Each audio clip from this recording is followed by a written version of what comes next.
Грядущий эпидсезон обещает быть жарким в первую очередь из-за одновременной циркуляции сразу двух вирусов – гриппа и COVID-19. Болезни, как оказалось, не отторгают друг друга, а наоборот накладываются, утяжеляя последствия. А потому бороться с ними лучше во всеоружии, говорят медики. И готовиться необходимо заранее. Иммунитет формируется не моментально после введения вакцинации, а лишь через 2 недели после прививки.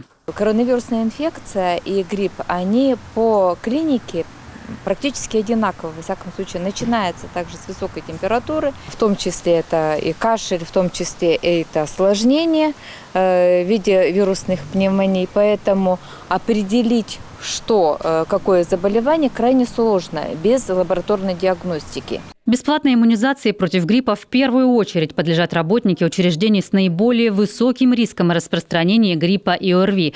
Это медики, персонал дошкольных, образовательных учреждений, лица старше 60, люди, страдающие хроническими заболеваниями, а также беременные и дети. Впрочем, сделать в этом году прививку рекомендуют всем. Процедура вакцинации у нас организована с максимальным удобством для пациентов.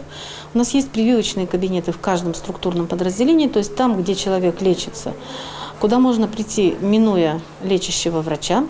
Работает фельдшер, он определяет показания и проводит вакцинацию.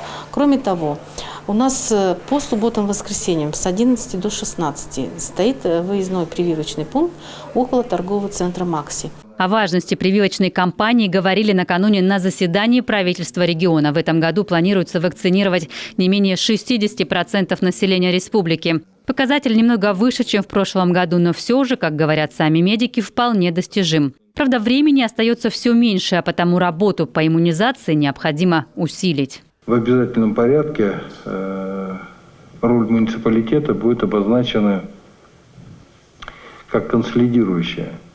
Потому что задача социальная – это не совсем медицинская задача. У нас, кроме того, чтобы кого привить, нужно еще и провести организационные мероприятия среди не только населения, но и работодателей разного уровня. У нас времени нет.